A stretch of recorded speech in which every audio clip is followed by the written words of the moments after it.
Everyone, welcome to my channel spicy aroma. और आज है यहाँ पर पूरन पोली की रेसिपी। पूरन पोली एक ट्रेडिशनल रेसिपी है जो साउथ इंडियन साइड में बनाई जाती है, आंध्र प्रदेश में, महाराष्ट्र साइड। और ये खास ओकेज़न में बनाई जाती है, किसी भी फेस्टिवल सीजन पे इसे स्पेशली बनाया जाता है।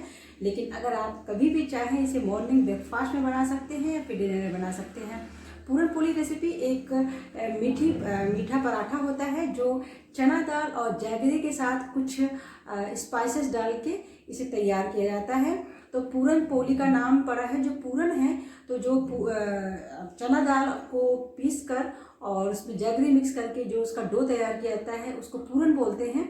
और उसे स्टफ़ करके जो रोटी बनाई जाती है, इस तरह से इसका नाम पूरन पोली है। तो चलिए शुरू करते हैं इस खास रेसिपी को बनाना। तो चलिए शुरू करें। तो यहाँ पर सबसे पहले मैंने भिगो के रख लिया है चना दाल, जिसे स्प्लिट चिक पीस कहते हैं या फिर बैंगल ग्राम भी इंग्लिश में कहा जाता है, बिना छिलके वाला चने की दाल।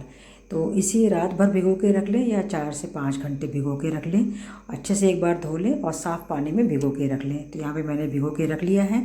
कच्चा मैंने हाफ़ कप लिया था, वो फुल कर सोख होने के बाद 1 कप हो जाता है, जो 2 लोगों के लिए पर्याप्त रहेगा, एनफ रहेगा।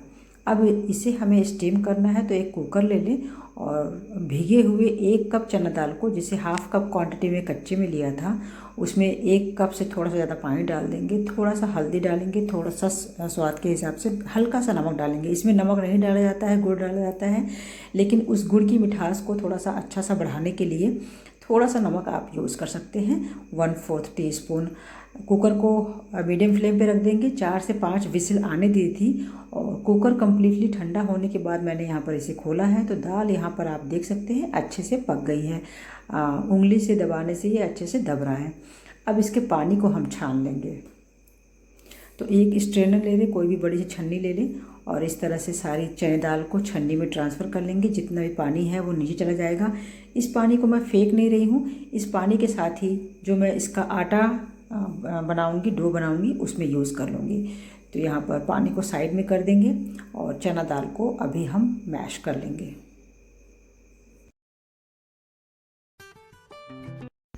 अब यहाँ पर जिस कढ़ाई में आपको इसे ड्राई करना है, पकाना है, सारी चीज़ों को मिक्स करना है, वो सेम कढ़ाई ले लें।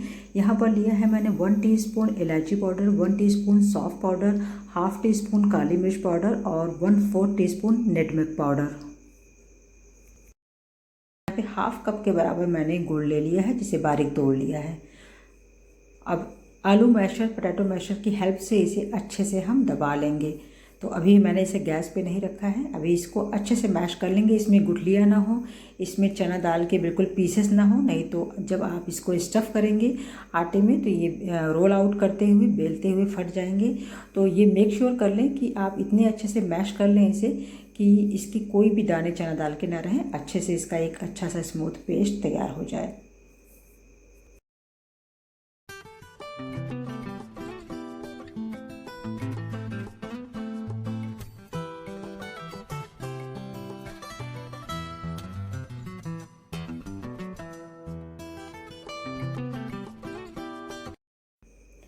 तो यहाँ पे काफ़ी हद तक ये अच्छा सा स्मूथ पेस्ट बन गया है।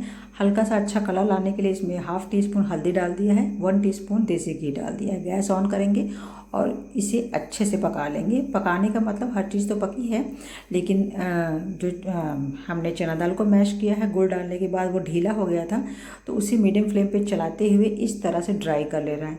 तो आपने पहले देखा था कितना ढीला था, कितना लूज़ था।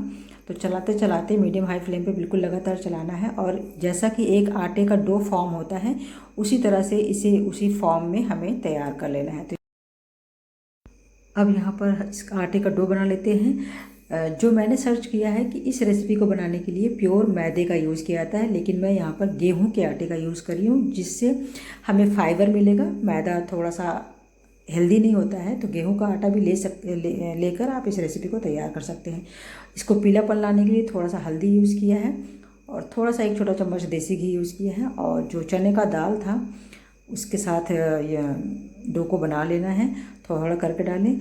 और जो चने दाल का पानी है, अगर वो कम पड़ जाता है तो यहाँ पे मैंने दूसरा प्लेन वाटर लिया है, तो इसका जो डो तैयार करना है थोड़ा थोड़ा पानी डालकर ही यूज़ करें। और जैसे नॉर्मली आप दूसरे स्टफिंग पराठे बनाते होंगे आलू का, पनीर का, तो उसके लिए जैसा सॉफ्ट सा और मुलायम सा डो बनाते हैं, थोड़ा ढीला रहता है, बहुत लूज़ नहीं कि वो आपके हाथ में ना आए, उस तरह से। और यहाँ पे परात में हल्का सा पानी लगा लिया है ताकि थोड़ा सा पानी डाल के इसे अच्छे से नीट कर लेंगे, अच्छा सा प्रेस करके डो बना लेंगे। तो ये बहुत ही स्मूथ डो जो हमें तैयार मिलेगा। इसके पराठे बहुत जो हम स्टफ़ करके बनाएंगे पूरन पोली, बहुत ही मुलायम से बनेंगे। तो इस तरह से मसल लें थोड़ा सा पानी डाल के परात में, और इसे थोड़ी देर के लिए ढक के हम रख देंगे। 15 से 20 मिनट के लिए ढक के रख सकते हैं ताकि हल्का सा ये फर्मेंट हो जाए, तो बहुत अच्छे पराठे बनते हैं। तो यहाँ पे हल्का सा पानी लगा के अच्छे से मसल के मैंने इसका डो तैयार कर लिया है।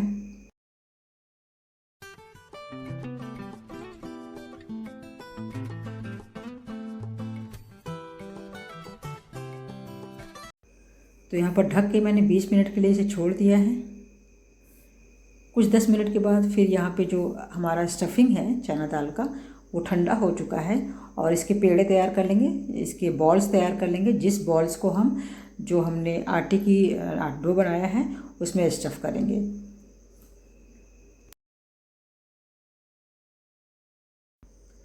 तो उसका बॉल तैयार करने के बाद यहाँ पे आटे को फिर से देख लेते हैं। तो एक बार आटा 20 मिनट के बाद फिर से इस तरह से मसल लें ताकि ये अच्छे से मुलायम हो सके, जिससे हमारी पूरन पोली बहुत ही सॉफ्ट बनेगी। तो यहाँ पर एक बार फिर से मैंने इसे मसल लिया है, और एक सूखा आटा ले लिया है डस्टिंग के लिए, और यहाँ पे तवा चढ़ा दिया है मैंने। तवा कोई भी चढ़ा सकते हैं आप, गैस ऑन कर लें, मीडियम फ्लेम पे इस रेसिपी को बनाना है, इस रोटी को बनाना है। तो यहाँ पे जैसा आप नॉर्मली रोटी बनाते हैं उससे थोड़ा सा ज़्यादा ही डो को लेना है। जो मैं पेड़े अलग कर रही हूँ, तो जो नींबू का साइज़ है उससे थोड़ा सा बड़ा ही रखें पेड़े को। तो इस तरह से एक पेड़ा मैंने ले लिया है। अब इसे स्टफ़ कैसे करना है, जो चना दाल का स्टफिंग बनाया है, सूखा आटा लें और इस तरह से फिंगर और अंगूठे की सहायता से इसे फैला लें, और बीच में हम डाल देंगे जो हमने बॉल्स तैयार किए थे। तो इस तरह से आटे को थोड़ा सा हथेली और अंगूठे की सहायता से ऊपर खींचेंगे, जो एक्स्ट्रा आटा है उसे हटा देंगे ताकि एक साइड से इसकी आटे की जो लेयर है वो मोटी ना रह जाए। तो और इस तरह से सूखे आटे के साथ डस्ट करके पहले हम हाथ से ही थोड़ा सा इसे फ्लैट कर लेंगे, और फिर बेलन की सहायता से सूखा आटा लगाते हुए हल्का दबाव देते हुए इसे बेल लेंगे। तो जितना साइज़ आप रोटी का रखते हैं उतने साइज़ आप इसे रख सकते हैं, और बिल्कुल हल्का दबाव देना है, नहीं तो फट भी सकता है ये। तो इसे इस तरह से बेल के सारे डो और सारे स्टफिंग को डाल के पूरन पोली को हम तैयार कर लेंगे। तो यहाँ पर एक रोटी मैंने इस तरह से पूरन पोली की बना ली है। अब इसे तवे पे डाल देते हैं। जब एक साइड थोड़ा सा सिक जाए तो दूसरी साइड पलट देंगे। दूसरी साइड भी हल्का सा सिक जाने के बाद फिर इस पर आप बटर या देसी घी लगा सकते हैं। तो यहाँ पे दूसरी साइड भी सिक गया है, थोड़ा सा देसी घी अप्लाई कर रही हूँ ऊपर से, और देसी घी लगाते ही आप देख रहे हैं अच्छा सा ये फूलना शुरू हो गया है। तो बिल्कुल फूली फूली सॉफ्ट सी ये पूरन पोली तैयार होती है। तो दोनों साइड घी लगाते हुए और मीडियम हाई फ्लेम पे इसे पका लेंगे दोनों साइड, हल्का सा लाइट ब्राउन चित्तियाँ इस तरह से आ जाएं। तो यहाँ पे सारे डो के साथ सारे पूरन पोली को बना के तैयार कर लिया है मैंने। आप भी बना सकते हैं इसे होली के फेस्टिवल पर, या किसी भी खास ओकेज़न पे, या कभी भी आप इसे ब्रेकफास्ट में खाना चाहें तो इस रेसिपी को तैयार कर सकते हैं। बहुत आसान है बनाना और बहुत टेस्टी बनती है। आप किसी भी चटनी, अचार या फिर दही या फिर किसी भी सब्ज़ी के साथ आप इसे खा सकते हैं। तो आगे ऐसी बहुत सारी रेसिपीज़ पाने के लिए मेरे चैनल को सब्सक्राइब ज़रूर कर लें और इस रेसिपी को बना के ज़रूर ट्राई करें। Thank you for watching this recipe. Bye bye.